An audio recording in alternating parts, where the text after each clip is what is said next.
Aux côtés du ministre de la Communication et Médias, le directeur général adjoint du FONAREV a fait savoir que pour qu'il y ait réparation, il doit y avoir des victimes. Ainsi, il a déjà été lancé l'opération d'identification de celles-ci. Cette opération permet de connaître qui sont les vraies victimes. L'identification, nous n'avons pas commencé le processus d'identification au Congo central. Le processus avait déjà débuté à Goma déjà, dans les camps des déplacés. Malheureusement, il y a eu ce qu'il y a eu. Les camps ont été détruits et les personnes qui s'y trouvaient ont dû fuir cet espace donné. Donc, la raison pour laquelle nous avions également débuté également un processus d'identification au Congo central.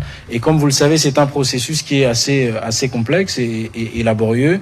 Et ça nécessite non seulement quand je dis une identification, c'est-à-dire l'approche vis-à-vis des victimes, écouter leur récit, mais également traiter les données de ces victimes.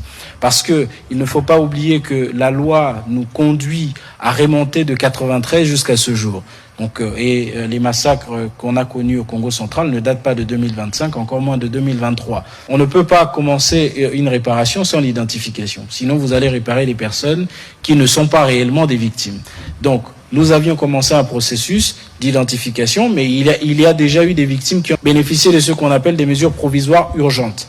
On ne peut pas parler de réparation complète dans un milieu où les conflits sont encore en cours. Le FONAREV, structure au sein de laquelle il joue un rôle essentiel, Kevin Gunga rappelait que celui-ci existe depuis 2022, un établissement public qui a été créé pour s'approprier le génocoste. Merci, Excellence, pour la